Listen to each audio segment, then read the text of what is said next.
Bonjour à vous, chers passionnés de cuisine et d'histoire. Mon nom est Frédéric Marchand et je vous ai concocté une série de 31 émissions culinaires. Je vous invite à nous suivre de la première émission à la 31e. Il y aura une émission d'ajoutée à chaque jour du mois de juillet, et ce, afin de souligner les 150 ans de la Confédération canadienne. Nous allons bien entendu parler de mets, repas, recettes et ingrédients, mais surtout, nous avons pris le soin de relier chacun des plats avec un moment important dans l'histoire de la Confédération canadienne, soit à partir de 1867. Ne vous en faites pas, nous n'allons pas gaspiller d'aliments durant cette série. Alors, commençons. Au fait, où est-ce que j'ai mis mon livre de recettes? Bon, c'est pas plus grave que ça. Aujourd'hui, c'est très simple. Nous allons faire une tarte au sirop d'érable. C'est aussi simple que de trouver verser de l'huile dans notre plat.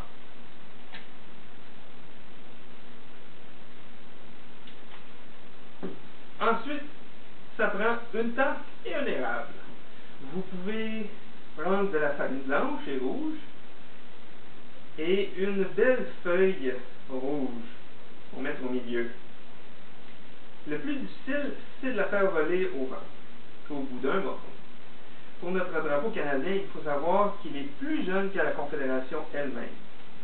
Il faut ajouter que c'est de façon non officielle que le Canada va utiliser un drapeau de la marine marchande britannique, le Red Ensign, de 1707, comme drapeau pour le représenter.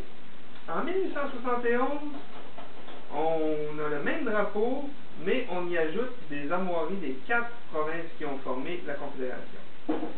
Chaque fois qu'une province venait s'ajouter, on ajustait le drapeau.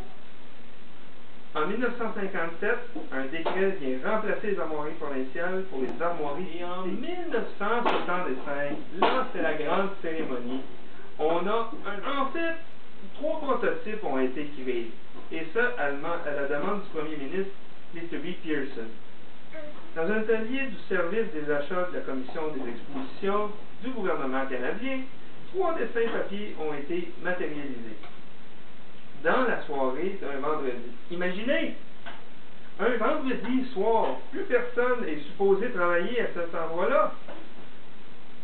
Autre petite histoire concernant le drapeau et la feuille d'érable. Les patriotes de 1837, ça vous dit quelque chose? Il y a eu des rébellions dans le Bas-Canada et dans le Haut-Canada entre 1837 et 1838, mais eux, ils avaient déjà utilisé la feuille d'érable sur leur drapeau. Mais celle-ci était verte. Il y en avait plusieurs sur la même branche. Et le lien avec la cuisine? Il y avait un masquinongé sur le drapeau des patriotes. Et voilà, notre tarte est prête. Je vous rappelle les ingrédients. Malheureusement, on n'a pas le temps. À demain pour une autre recette aussi délicieuse pour bouche que pour la tête. Au revoir!